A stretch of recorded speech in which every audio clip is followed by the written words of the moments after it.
9월 27일 수요일 종목 전략 알아보겠습니다. 일단 오늘 시장은 투매가 나올 가능성들이 굉장히 높아지고 있습니다. 자, 오늘은요 미국장 마감 시황 한번 보고요. 어제 매크로 환경들 굉장히 안 좋아졌습니다. 이거 한번 짚어보고 가야 되는 거고요. 그리고 어제 원달러 환율이 1350원 넘었죠. 우리 증시는 어떤 영향을 미칠 것이냐, 그리고 기술적 반등은 언제 나올 것이냐에 대해서도 말씀을 드릴 테니까 영상 끝까지 시청하시면 좋겠습니다.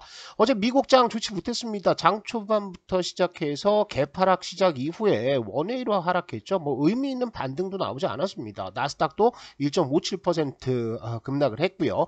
피어 앤 그리드 지표는 이제 익스트림 피어 근처까지 가고 있습니다. 여기 찍으면 거의 다 왔다라고 봐야 되죠. 지금 굉장히 투자 심리가 좋지 않은 상태인데 어제 하락 종목 4,300개 육박했고요. 상승 종목은 1,700개밖에 되지가 않았습니다.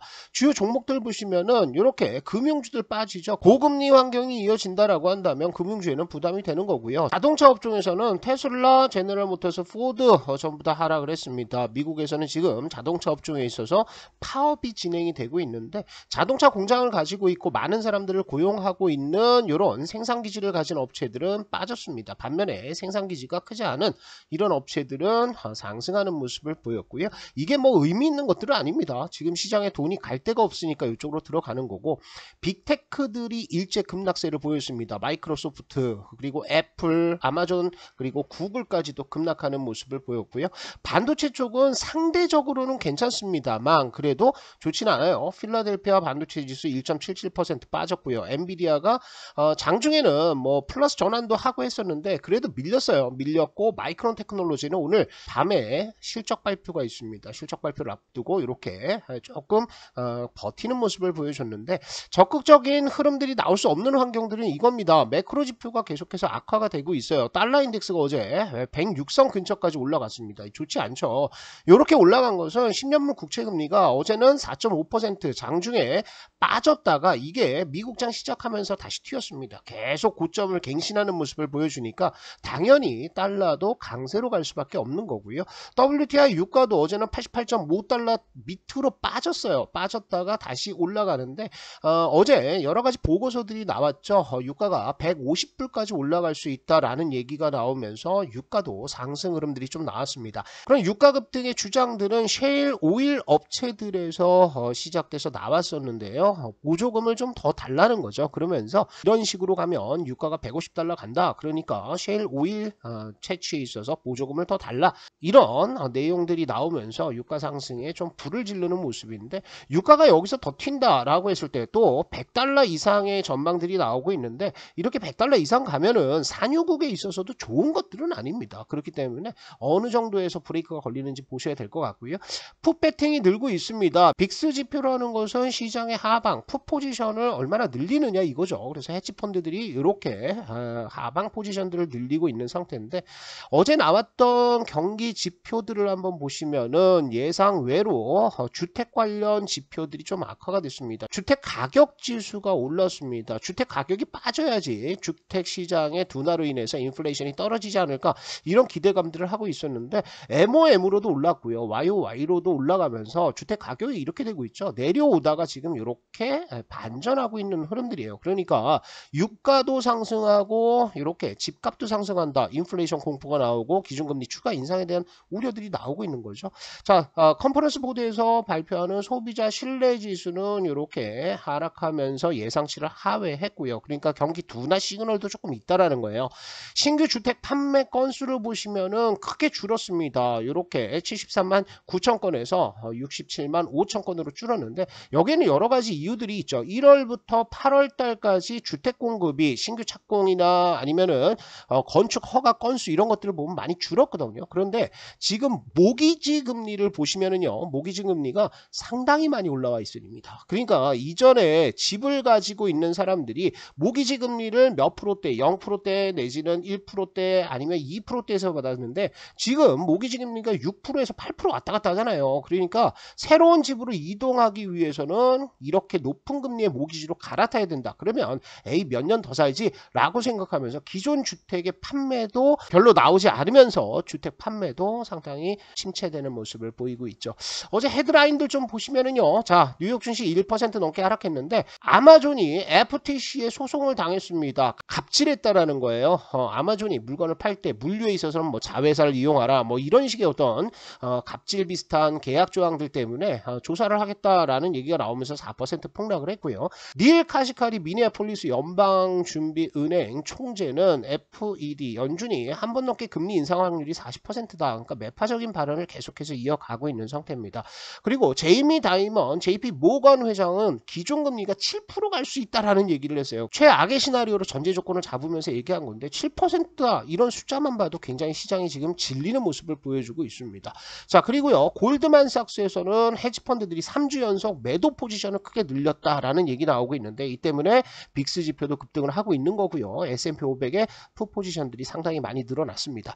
자, 우리 시장 어제 연휴를 앞두고 환율이 급등을 했습니다. 1330원대에서 계속해서 막혔어요. 막 1220원도 뚫고 내려가려고 하고 상당히 좋은 모습들, 상대적으로 강한 모습들을 보여줬는데 어제 1358원까지 급등하면서 별로 좋지가 않았습니다. 그런데 이유가 몇 가지 있습니다. 금융당국에서 WGBI라고 해서 FTSE 러셀 세계 채권 지수인데 여기에 이제 편입이 되면 외국계 자금이 90조 원 정도 유입될 가능성이 있다. 근데 이걸 위해서는 뭘 해야 되냐면 외환 시장을 추가로 개방을 해야 됩니다. 그래서 어제 기재부에서 외국 금융기관의 국내 외환 시장 참여를 제도화하겠다 이렇게 지침 행정 예고를 했죠. 외환 시장이 추가적으로 개방된다라고 하면 변동성이 커지지 않느냐 이런 우려감들이 하나 나왔고요. 또 한 가지는 한국은행에서 8일물 RP 매입을 실시를 했습니다. 그러니까 RP를 매입하고 5조 원 정도를 시장에 뿌린다라는 거예요. 추석 연휴를 앞두고 자금 공급하겠다라는 거죠. 그러니까 일시적으로 5조 원의 원화가 공급되고 나니까 원화가 당연히 약세로 가는 흐름들 나왔습니다. 이렇게 약세 가면 좋지 않죠. 그런데 어제 시장에서 외국인들의 흐름들을 보시면은 선물 매도가 굉장히 많이 나왔습니다. 어제 1조 5천억까지 나왔거든요. 그런데 막판에 좀 줄였어요. 그런데 이것은 시장을 하방으로 보기는 보는데 어떤 차원이냐? 해지 차원입니다. 우리 추석 연휴가 6일 동안 있습니다. 토, 일 빼면 4거래일이 비어요. 그래서 이때 무슨 일이 일어날지 모른다는 겁니다. 그런데 우리는 대충 알고 있죠. 연방정부 셧다운 얘기가 있고요. 국채금리가 추가적으로 오를 수도 있는 이런 우려감들이 있다는 거죠. 그래서 여기에 대해서 해지하는 정도가 나왔고 현물 시장에서는 크게 매도가 안 나왔습니다. 최근 들어서 한번 9월 중순에 빵 매도 치고 나서 매도 물량들이 줄었어요. 과거에 보시면 뭐 시장 조금 안 좋고 그러면은 5천억, 1조 파는 거는 일도 아니었거든요. 그런데 어느 정도 현물 쪽에서는 매도가 외국인들이 아니라 기관들, 특히 금융투자에서 외인들 선물 매도하면 바로 나오는 이 프로그램 매도밖에 없는 상태다. 이렇게 보시면 될 것 같아요.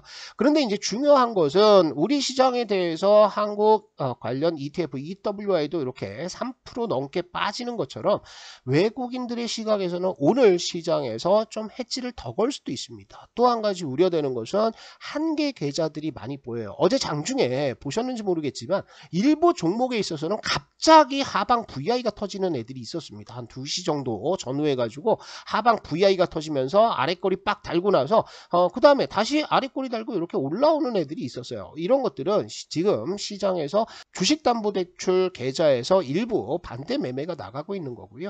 최근 들어서 지수의 흐름들 한번 보시면은 코스피 지수가 이렇게 밀렸죠. 4,600까지 내려온 상태고 코스닥 시장은 더 내려왔습니다. 하락폭이 굉장히 세요. 그러니까 요 과정에서 버티던 신용 계좌들이 이제 담보 부족이 뜨는 계좌들이 있을 거예요. 그래서 오늘부터는 투매가 일부씩 나올 가능성들도 있어 보입니다. 그래서 여러분들이 보실 것은 뭐냐 하면 지금 시장이 매도할 시장이냐 아니냐 이것만 보시면 될 것 같아요. ADR 지표 제가 최근 들어서 말씀드리고 있는데 ADR이 60선까지 내려갔다. 또 코스닥은 60선 초반까지 내려갔다라고 하는 것은 굉장한 과매도입니다. 그러니까 매도의 클라이막스로 가고 있는 거예요.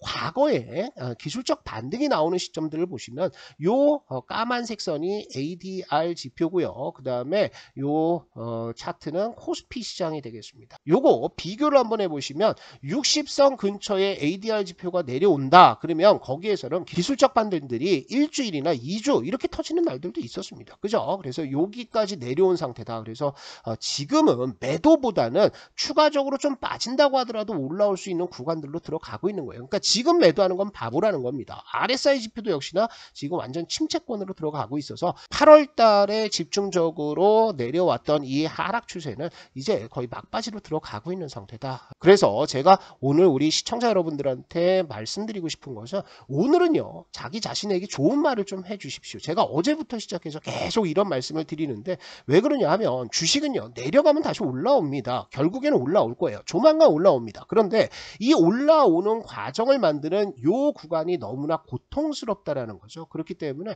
어쩔 수 없이 자기 자신에게 자꾸 안 좋은 얘기를 하고 원망을 하고 자책을 하게 돼 있어요. 그렇다면 여러분들 추석 연휴 6일 동안 지옥처럼 보낼 겁니다. 그러지 마시고요.